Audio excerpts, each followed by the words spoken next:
Good morning नानी हो। आज म तिमीहरूलाई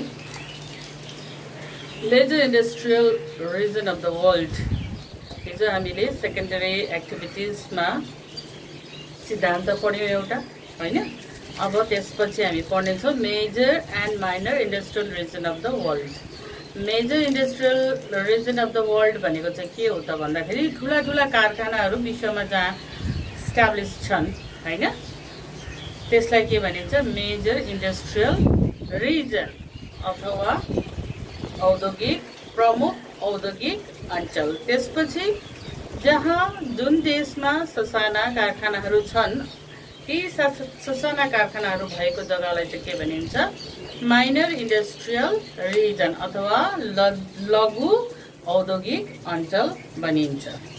त प्रमुख लघु वा सामान्य दुई प्रकारका इन्डस्ट्रिजहरू कहाँ छन् त भन्दाखेरि विश्वमा बर्मिङहमको वरिपरि मिडल्यान्डमा, उत्तर पूर्व इङ्ल्यान्डमा, यर्कसायर अञ्चलमा, लङ्कासायर अञ्चलमा, युकेको ग्रेटर लन्डन औद्योगिक अञ्चल, फ्रान्सको उत्तर पूर्वी औद्योगिक अञ्चल, जर्मनीको रुर वेस्टफालिया अञ्चल, उराल औद्योगिक अञ्चल, रुसको मस्को तुला अञ्चल अनि युक्रेन औद्योगिक अञ्चल आदि। यी सबै औद्योगिक अञ्चलहरू युरोप महादेशमा पर्छन्। त उत्तर अमेरिकाको युएसए अनि क्यानाडामा धेरै प्रमुख औद्योगिक अञ्चलहरू पनि छन्। एसियामा पनि औद्योगिक अञ्चलहरू छन्, जस्तै चीन, जापान, भारत, दक्षिण अनि उत्तर कोरियामा अवस्थित छ।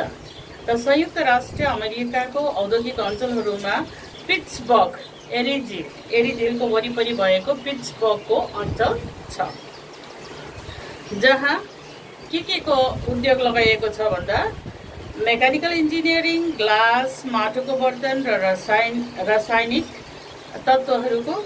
अनि अर्कोन सहर विश्वको सर्ववृहत कृत्रिम रबर र टायर निर्माण केन्द्र हो। बफेलो सहर नाइगरा जलप्रपातबाट जलविद्युत उत्पादनको निम्ति प्रसिद्ध छ। त्यसरी नै डेट्रोइट औद्योगिक अञ्चल, डेट्रोइट रिजन, अनि यो रिजन झिलको यो एरी झिलकै वरिपरि पर्छ र यो युएसए को सर्ववृहत मोटर वाहक अथवा मोटर बनाउने उद्योग हो। त यहाँ उद्योगका विभिन्न सहरहरू छन्, जस्तै ज्याक्सन भयो, डियरबर्ग, टोलेडो आदि सहरहरूमा यो स्थापित भएको छ। त्यसरी नै तेस्रो आउँछ मिशिगन झिल अञ्चल, the lake of Michigan region. यो अञ्चल मिशिगन झिलको वरिपरि छ। सिकागो यहाँको सर्ववृहत अनि महत्त्वपूर्ण फलाम र इस्पात केन्द्र हो। त्यसरी नै सिकागो सडक पथ, रेल पथ र वायु पथले के गरिएको छ, यो जोडिएको छ। अर्को आउँछ चौथोमा आउँछ तिम्रो टेक्सस औद्योगिक अञ्चल। यो अञ्चल युएसए को दक्षिण भागमा स्थित छ। अनि यहाँ कुन सहरमा इन्डस्ट्री लगाएको छ भन्दाखेरि डल्लास, फोर्ट वर्थ, ह्युस्टन इत्यादि सहरहरूमा छन्। त्यसपछि आउँछ रुस वेस्टफालिया औद्योगिक अञ्चल। रुर वेस्टफालिया औद्योगिक अञ्चल अथवा यो औद्योगिक अञ्चल कहाँ छ, जर्मनीमा छ। यो जर्मनीको सर्ववृहत औद्योगिक अञ्चल हो है। अनि यहाँ विशेष गरी के को कारखाना छ त भन्दाखेरि कोइलाको खानी छ। अनि कोइलाको खानी भएको कारणले नै फलाम इस्पातको कारखाना यहाँनिर विकसित भएको छ। साथसाथै इन्जिनियरिङ, ग्लेसन, किर्चेन, ओर हाउजेस इत्यादि जग्गाहरूमा छ भने यहाँ विशेष उद्योगहरूमा आभूषण, कटलरीको सेटहरू अथवा चाइनाटेरीको बर्तनहरूको इत्यादिको यहाँनिर के पनि छ, उद्योग छ। त्यसरी नै युराल औद्योगिक अञ्चल, यो युराल पर्वतको नजिकमा छ। यो अञ्चल खनिजमा सम्पन्न छ। यहाँ के को खनिज पाइन्छ त भन्दाखेरि कोइला, घाउ, फलाम जस्ता सिसा, निक्कल, प्लेटिनियम तथा खनिजका विशाल भण्डार छन्। त त्यस कारणले गर्दाखेरि जुन जग्गामा चाहिँ खनिज द्रव्यको खानीहरू छ त्यसैको वरिपरि नै के हुन्छ, हामीले पढ्यौँ अगाडि हैन, उद्योग धन्दा त्यही नै के हुन्छ, फ्लोरिस हुन्छ। कारखानाहरू त्यही नै बनिन्छ।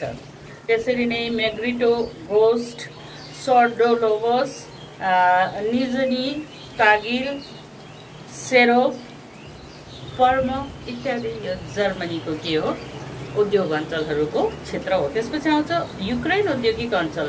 युक्रेन रिजन दक्षिण मध्य युरोपमा अवस्थित छ। युक्रेन त यो नदी जलप्रपातको छेउमा परेको हुनाले गर्दाखेरि यहाँ के गरिन्छ, ऊर्जा इलेक्ट्रिसिटी उत्पादनको यो ठुलो एउटा देश अथवा क्षेत्र हो। यहाँनिर फलाम इस्पात, युक्रेनको अग्रिम उद्योग फलाम इस्पात हो। The leading industry of Ukraine है। यहाँनिर क्रिभोई रगको फलाम अनि इस्पात कारखाना यो देशको सर्वबृहत कारखाना हो। त्यसरी नै अन्य जग्गाहरू, अन्य सहरहरू छन् मकेइभका, डेनिप्रोपेट्रोभस्क, जापोरोजी, डेनिप्रोदजिस्कमा अवस्थित छ। आजोव सागरको तटमा स्थित आजोव सागरको तटमा स्थित डिजाडोनोभमा एउटा बृहत इस्पात कारखाना छ। यो सहरको नामहरू अलि अप्ठ्यारो छ हैन। त्यसरी नै क्रामाटोस्कमा खनन मसिन निर्माण, बोरोसिलोवग्राडमा रेलको इन्जिन निर्माण, बाख्रोभमा कृषि मसिनरीको निर्माण आदि यहाँ गरिन्छ। स्थानीय कपास अनि उनको पनि आपूर्ति गरेर यहाँ वस्त्रको कारखानाहरू पनि के गरिएको छ, स्थापित गरिएको छ। त्यसकारणले गर्दाखेरि वस्त्र मिलमा सुती, ऊनी, लाइलन, कृत्रिम वस्त्रहरू यहाँ के गरिन्छ, उत्पादन गरिन्छ।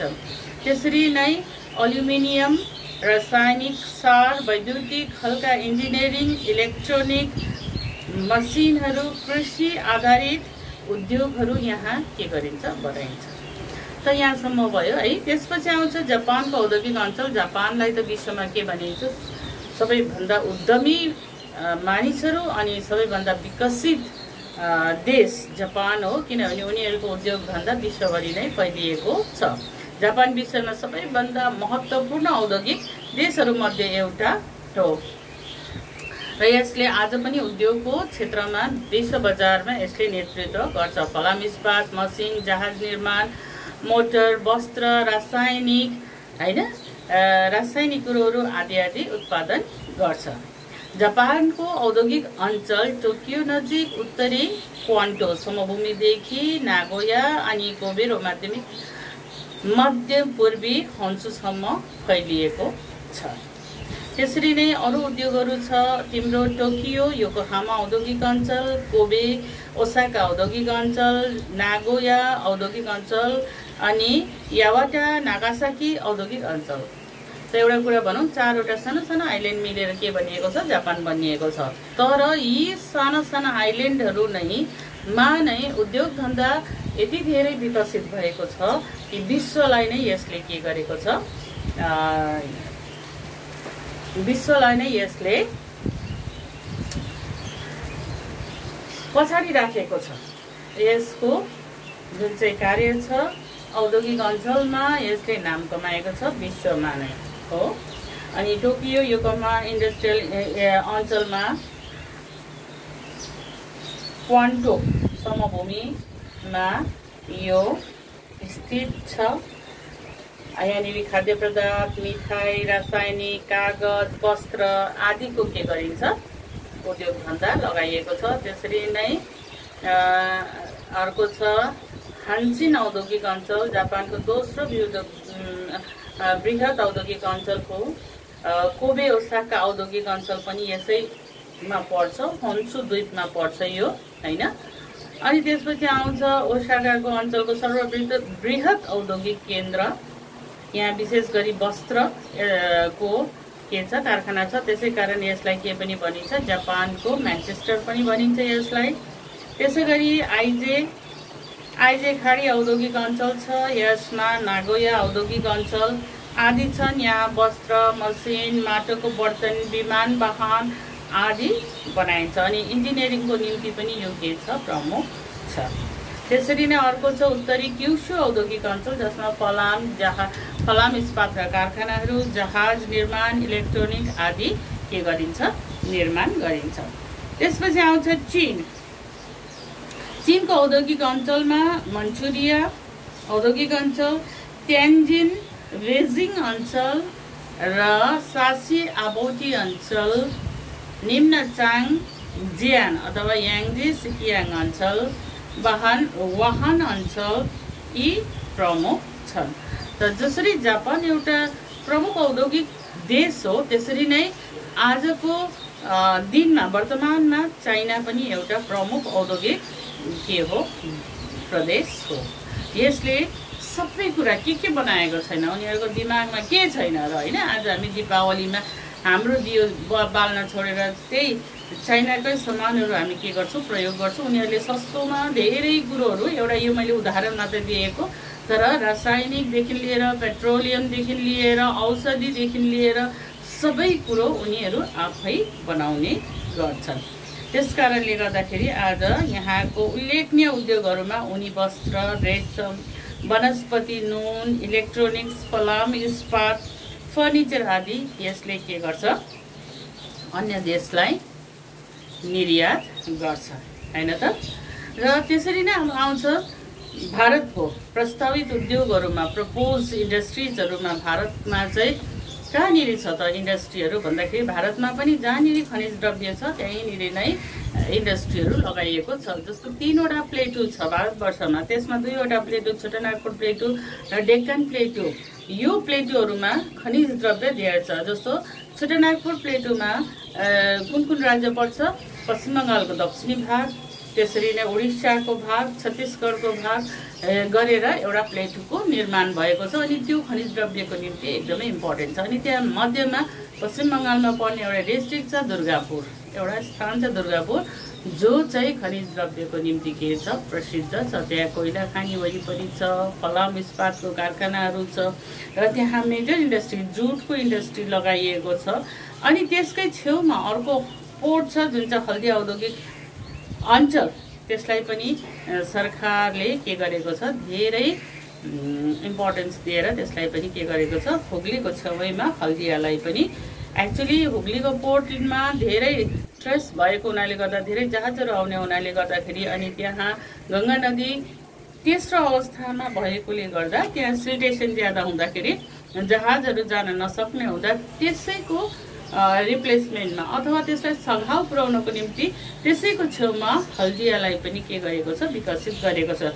हल्दिया विकसित भइसकेपछि यहाँ इन्जिनियरिङ कार्यशालाहरू, हल्दियामा नयाँ पेट्रोलियम रासायनिक इन्डस्ट्रीहरू, नयाँ योजना कार्य, न्यू प्लान्स एन्ड प्रोग्राम्स यहाँ गरिएको छ, जहाँ जहाज निर्माण गरिन्छ।